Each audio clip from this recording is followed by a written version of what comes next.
Hello everyone, Kirbyfan here. I'm once again using the same opening as I did last time with the nightmare music and everything, but this time it actually fits because the topic of today is going to be Kirby final bosses.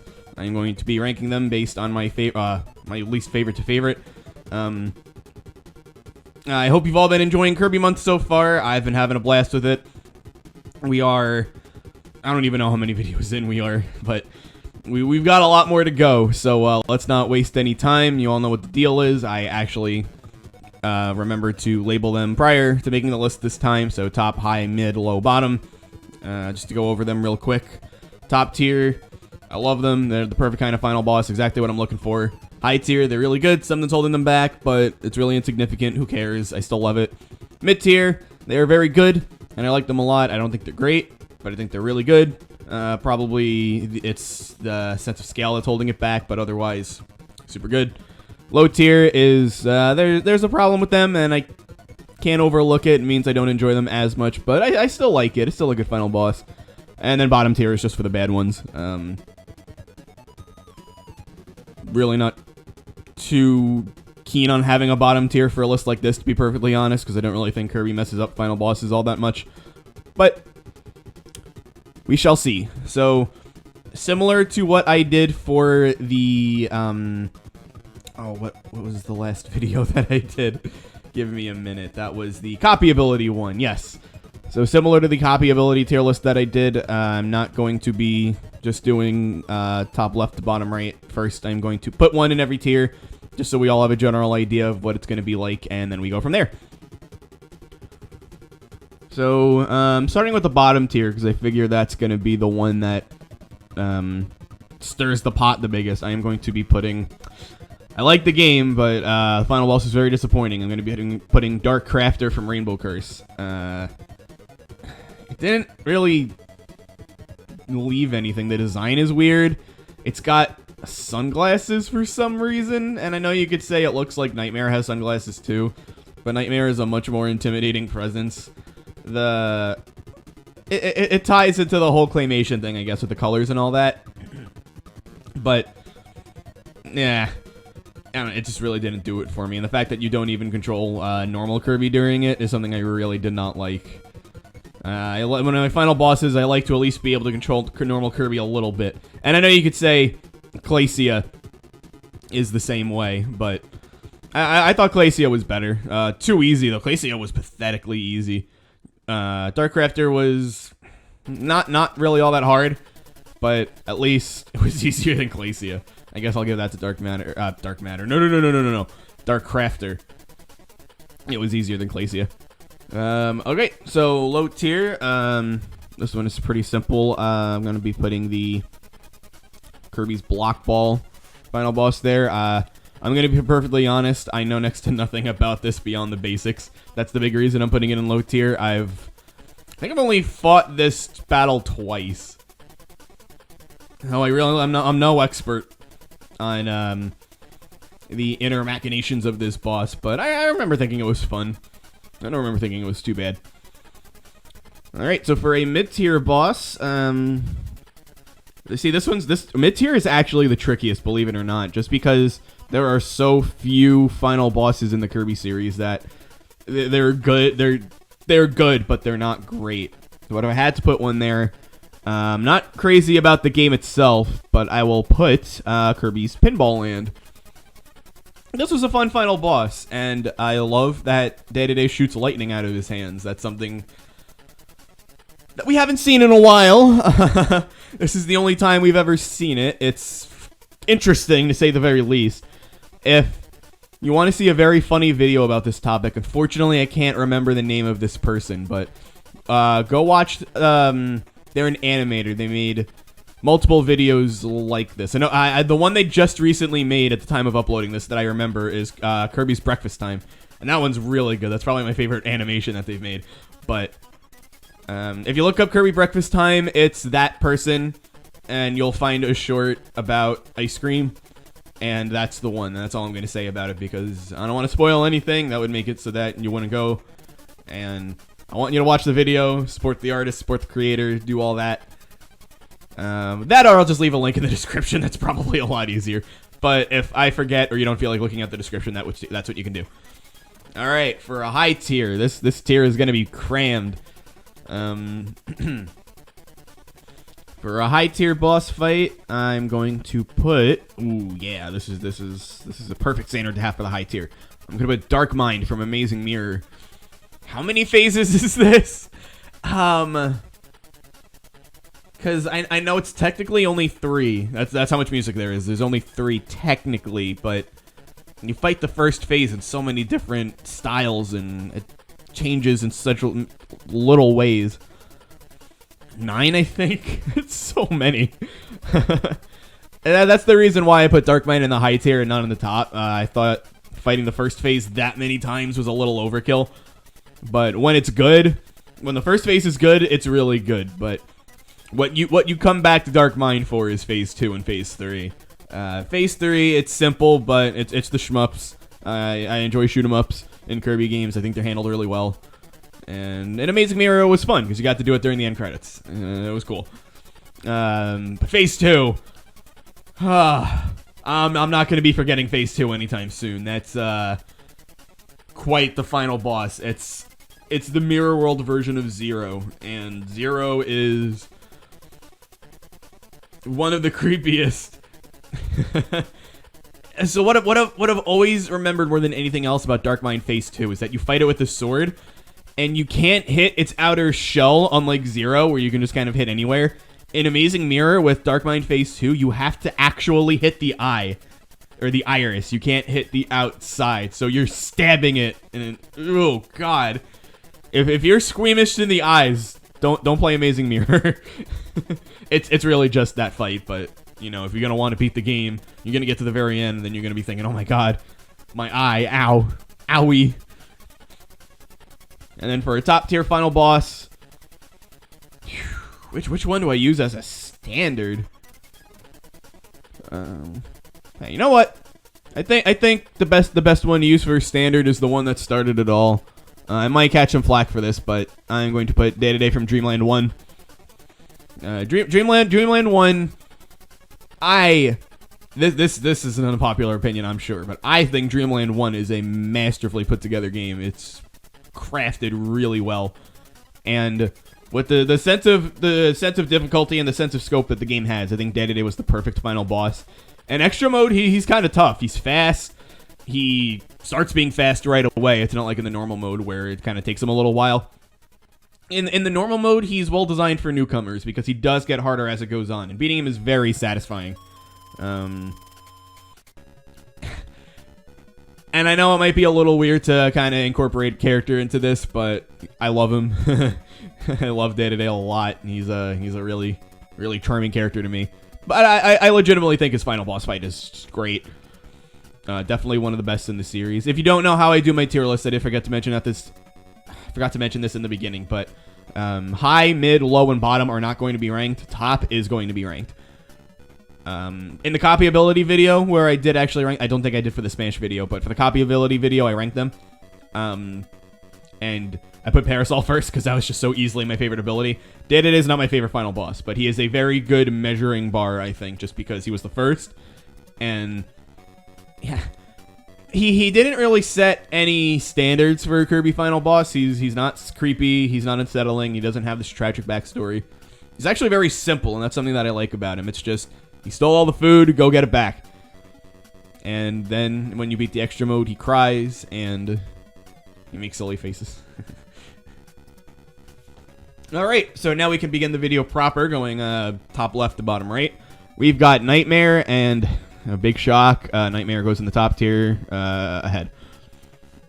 First final boss to be creepy. First final boss to have multiple phases. First final boss to have a shoot 'em up phase that went into a more traditional final boss phase.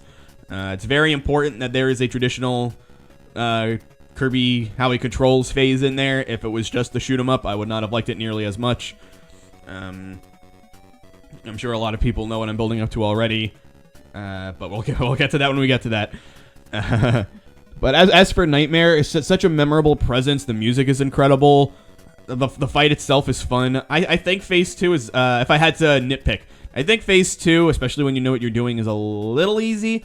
But things like the atmosphere and the music, the sound effects, the context, the story, all that stuff just really help elevate it.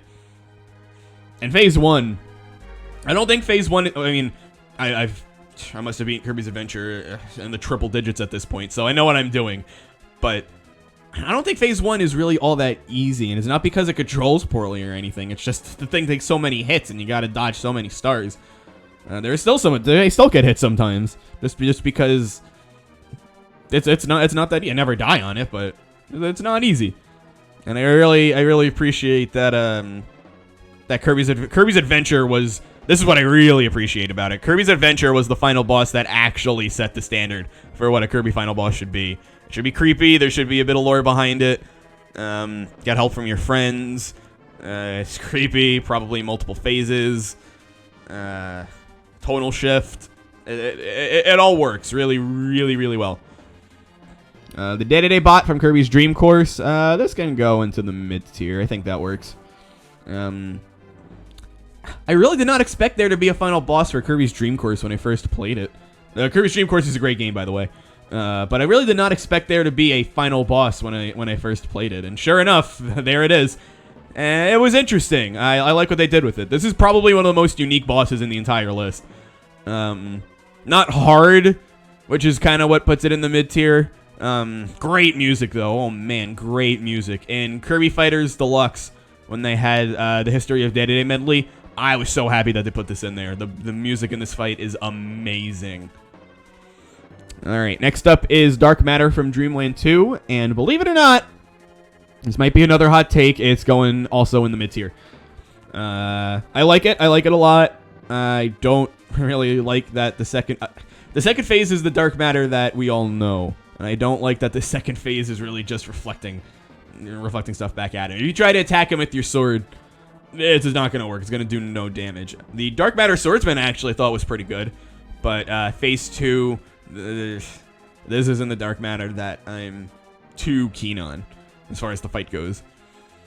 Next, we have Marks from Kirby Superstar. And just to say in advance, I do not see Marks' Soul on here, which I would put even higher than I would put Marks. But as for Marks, this one's really hard because the fight is a pushover, and that is what I really like about Marks' Soul. It fixes that problem.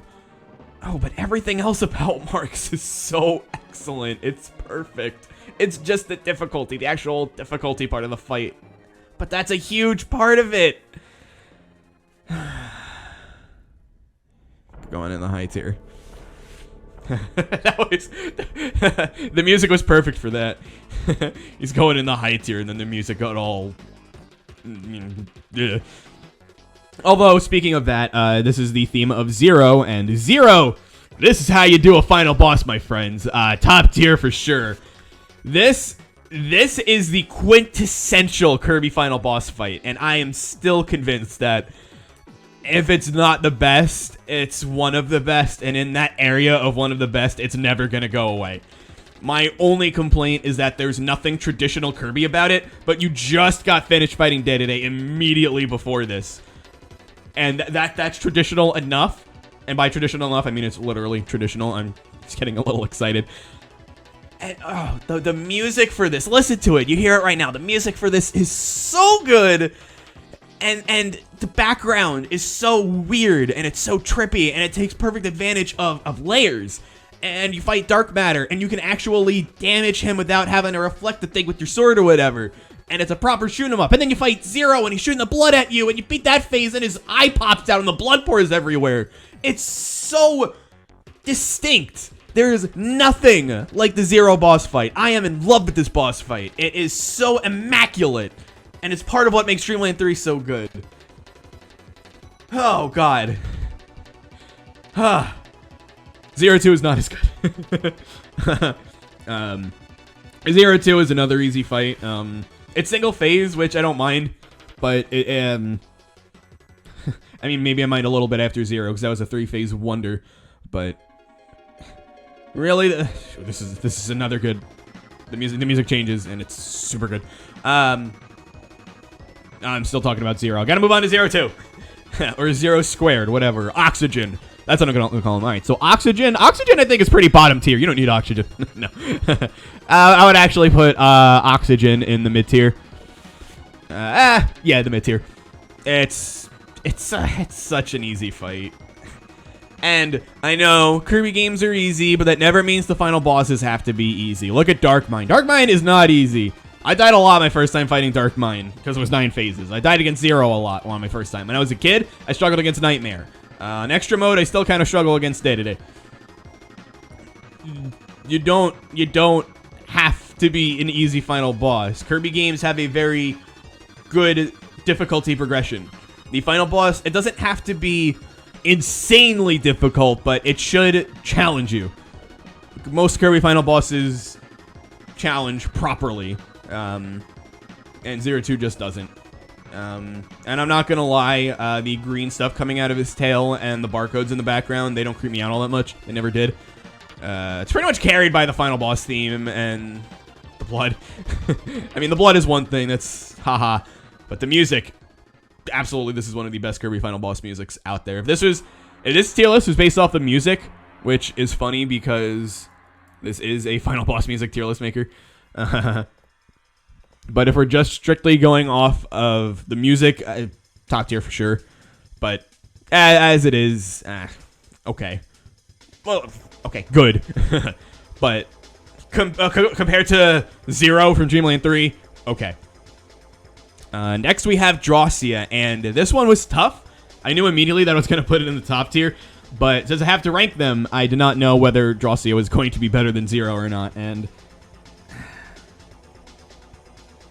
what's important about this, and I think this about Dreamland 3 as well. Dreamland 3, I start, gameplay-wise, I start with the Zero fight, but context-wise, I start with the day-to-day fight, which is why it doesn't bother me so much that there's no traditional Kirby fight, battling in there. But with Gracia, the context would start at the world of Gracia, and that really helps paint the stage for the kind of final boss that this is going to be. Paint the stage, I didn't even mean to do that one.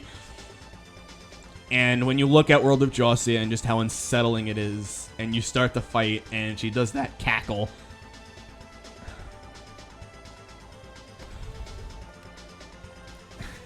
I have the list made already. This isn't me spur of the moment, but this has got to be, I don't want to say one of the most underappreciated, which is one of the most overlooked boss fights in the Kirby series. First, the amount of people that love Canvas Curse. You better love Canvas Curse, by the way. The game is a gem, is a masterpiece. I don't hear too much talk about Gracia beyond, oh, she's creepy. Oh, creepy Kirby final boss, haha. She's so good.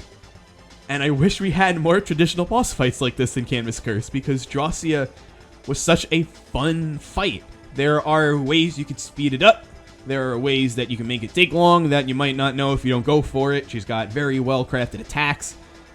I gotta stop saying crafted. I'm making art jokes. I don't even mean to, and I'm making art jokes. Ah.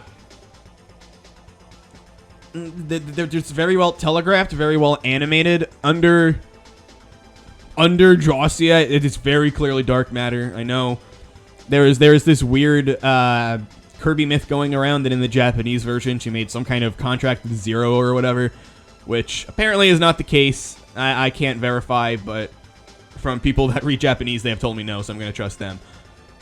So that part might be not true, but when she lifts her cloak, it's definitely dark matter under there. This is definitely, I don't know if she's a form of dark matter or if she actually did make that contract with dark matter or whatever, but really, really disturbing fight. And at the very end, Gracia's soul, oh man. So we're going to talk about creepy. Gracia's soul, good God. I'm not going to say Kirby games don't do things like this anymore, but I just want that raw terror that is Gracia's soul. Not only you instantly look at Gracia's soul and you know that this is an abomination of an existence. And when she dies and her face and her body gets all distorted as she's crammed into the mirror, or no, not the mirror. I'm thinking about Dark Mind. Sorry. When she's stuffed into the painting, into the canvas, it's also This is a mastercrafted atmosphere, but it also helps that the fight itself is really good and properly difficult. It's not like Mark's, where it is expertly crafted in terms of its atmosphere, but the fight itself just really lets you down. Speaking of a final boss that lets you down, oh boy! Let me tear into Dark Nebula for you real quick. No, I won't tear into him. I like Ski Squad.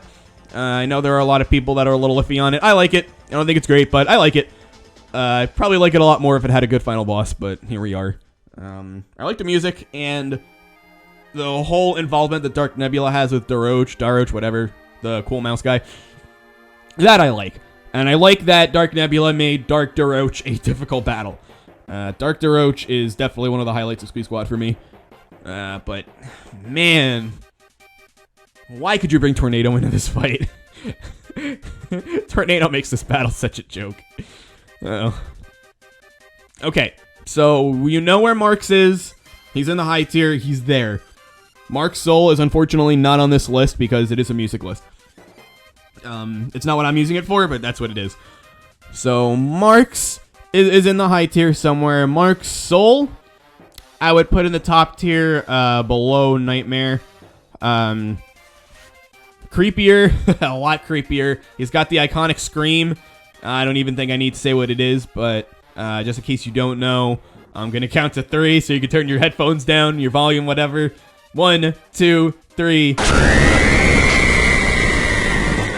Yeah, that's Mark's. That's Mark's Soul. It's just more difficult, more attacks, more cool attacks. References Gracia. I love that. It's at the end of the True Arena. And the True Arena in Superstar Ultra, I still think is the best True Arena in the series. It's the shortest, easiest to speedrun, best in terms of its difficulty, best in terms of its everything. And Mark's Soul is what ends it. And I like that. Mark's Soul, really good fight. Not a really good fight is... This used to... Before Darkcrafter. Darkcrafter's my least favorite now. Spoilers. But Yin Yarn used to be my least favorite final boss in the series. Phase 1... is okay. Phase 2 has got to just be the worst thing. When people say they don't like Epic Yarn, this is why. you don't even, there's no consequences to just not, you just mash the button. That's all you do. You mash the button and you win. It doesn't matter how much damage you take in the first phase. You will get the rank above gold that you need to get for boss fights. You will get that just in phase 2. And phase 2 really holds it back. And I like Yin Yarn character-wise. I think he's charming, kind of funny. I like that he makes a plan and it actually works. And then he says, I don't know what I'm going to do with Dreamland when I get it, but I'll think of something eventually. So I like Yin Yarn in that regard. But in the final boss regard, really, really let me down. And I like Epic Yarn. Extra Epic Yarn, one of my least favorites. But regular Epic Yarn, I like it a lot. And seeing Yin Yarn be the final boss of that game, very unsatisfying. Bleh.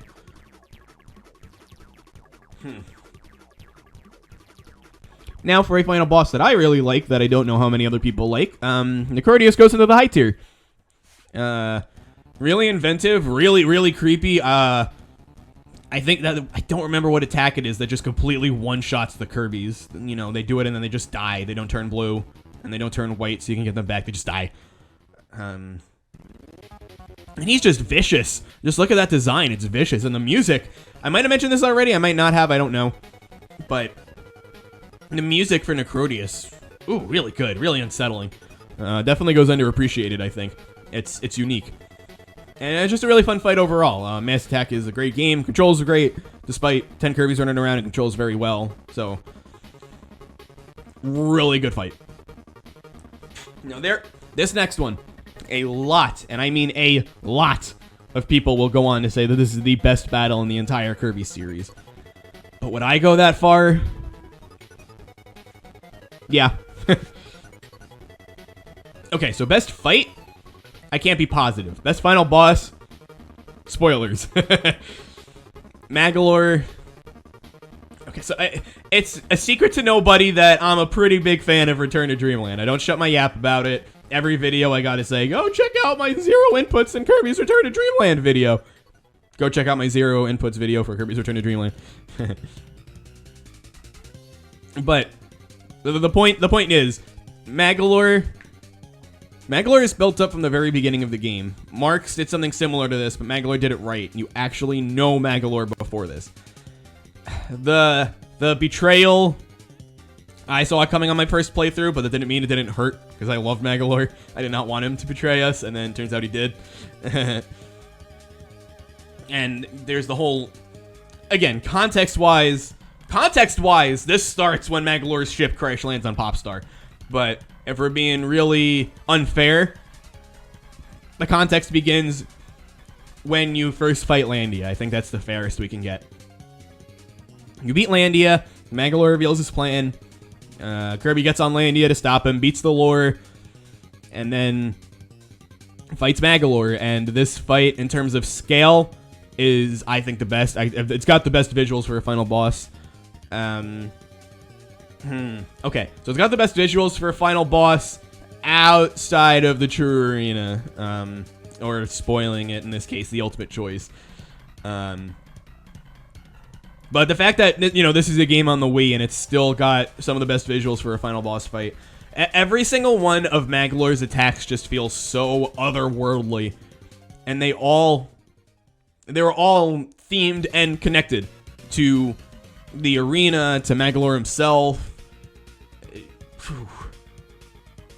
I'm not going to say much else. You've probably heard people gush about this boss fight a million times before. And I'm sure if I do a Return to Dreamland video, another Return to Dreamland video, I'll gush about him a million times there too. Just know that Magolor is the best final boss fight in the Kirby series. We don't have that many left, but sorry I spoiled it. Now this is a hot take. Sectonia, low tier.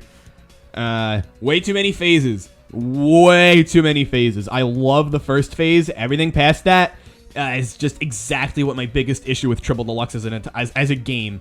It takes forever. Everything in Triple Deluxe just takes forever.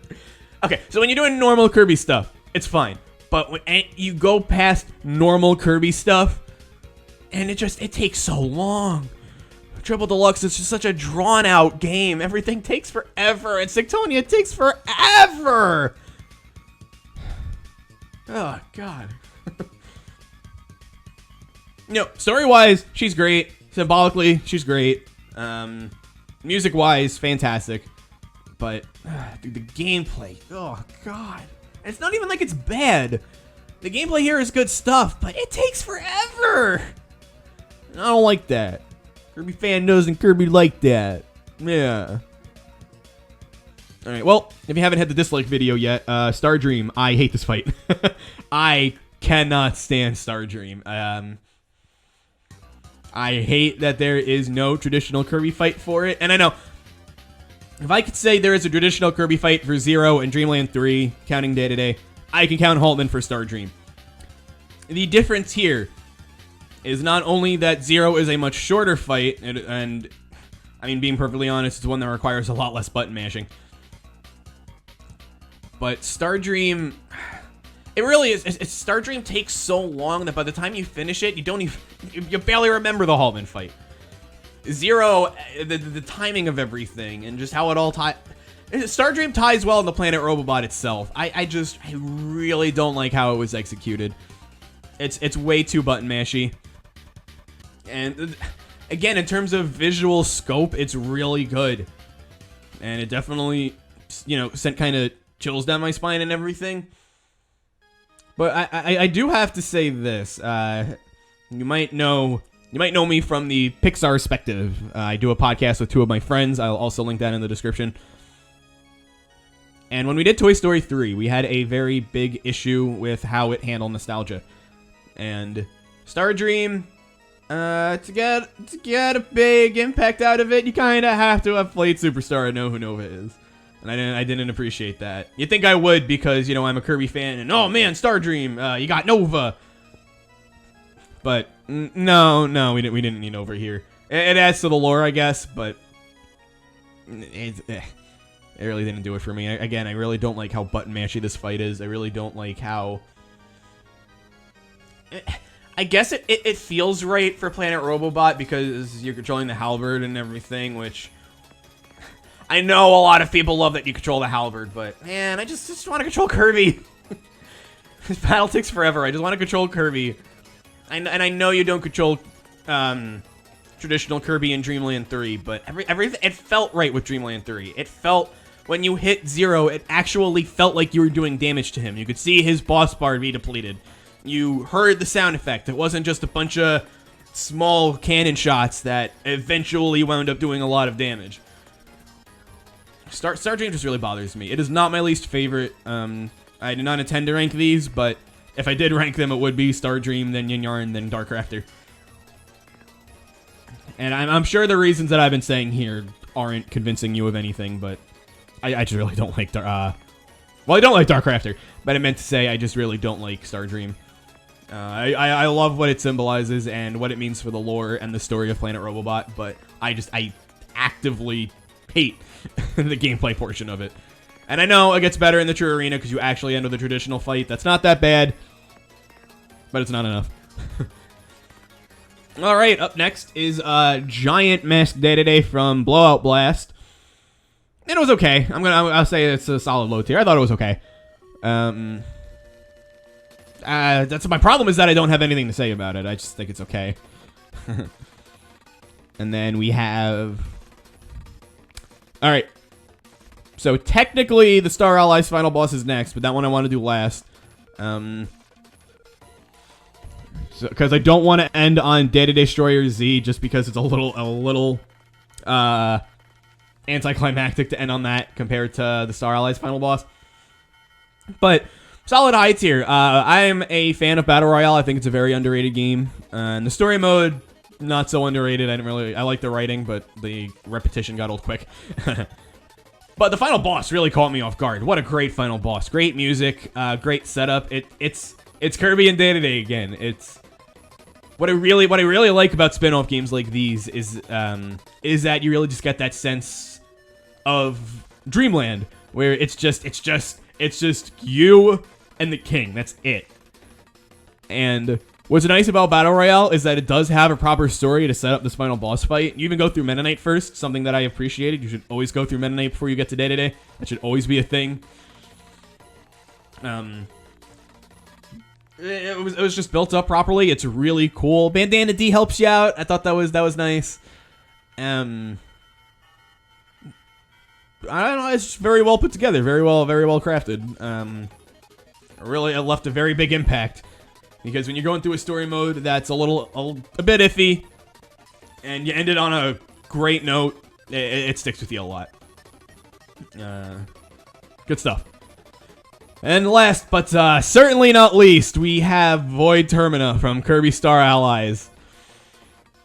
Man, oh man, this is a boss.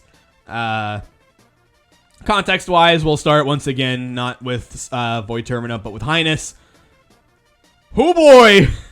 That's another big hoo. Actually, not even Highness. We can start with Zan, which is a good boss fight in itself. It sets up great for Highness. Hoo boy, Highness. You like cultists in your Kirby games? You like Stockholm Syndrome in your Kirby games? I love it. I should probably rank Void now. Well, I'll finish talking about Highness, rank Void, and then actually talk about Void and just what makes Void such an incredible fight. And what makes the quote-unquote nostalgia work in the Void fight, which I didn't like about Stardream. But Highness, really unsettling, too incredible. My two favorite themes in Star Allies are the Highness fights, the two of them. Just go through Highness, really unsettling, really unnerving, really out there for a Kirby game. And then you beat the cultist twice. And he sacrifices himself and his mages in order to resurrect the Dark God of Void Termina. It's set up perfectly, and then you fight Void. He's this giant thing. Hear me out. The length is actually not a problem here for me. I do think it went on a little too long, but it's not that I think any of the phases were too long. I just thought some of them were a little unnecessary. And by that, I mean the flying form I thought was pretty unnecessary. But if we could have done Void Phase 1...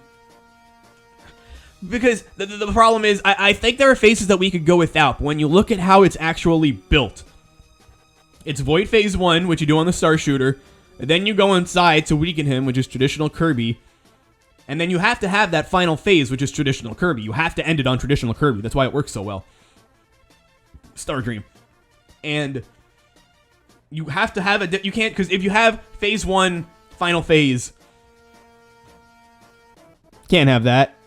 And I know what you're probably thinking. Nightmare had that. Magolor had that. A bunch of final bosses have had that, actually.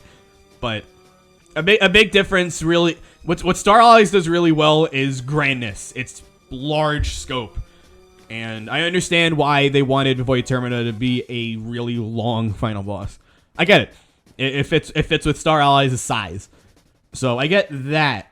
And because you're not only going to have 2 phases, you gotta have that third phase, because you have Star Shooter, traditional Kirby, and then traditional Kirby again. Not really. So I understand why they added that third phase. And it's fun. I just thought it did go on for a little long. That's mostly why it's below 0. If it was shorter, if it's shorter and they found a way to make it work, probably it would be close to Gracia. I don't know if it'd be above her or not. Definitely below Magolor still. Just because Magolor was so good. But yeah, no, the music, the lore, the implications that Void Termina is Kirby, and Void Termina is a form of dark matter, and Kirby might be dark matter, which means it's the same species as Gooey. Star Allies is a lore fest. I'm sure you've heard this a million times. And when I said Magolor had the best visuals, except for the Ultimate Choice one, what is the name? I can't remember what the actual title of it is, but Void, the Ultimate Choice version of Void. It's not Void Termina anymore. This is literally just Void. That had the best final boss visuals of any Kirby game, probably any game. You know, I put Kirby on a high pedestal compared to everything else. But that just about does it. This is the tier list. I think I rambled for a little bit, but hopefully it wasn't for too long, and hopefully you enjoyed the video. If you did, please leave a like, comment, and subscribe. Maybe one day I'll actually go through all these final bosses myself, recorded. That's what I meant to say. Obviously, I've fought all these before. But I'll record me going against them and actually give a live, more detailed version of my thoughts.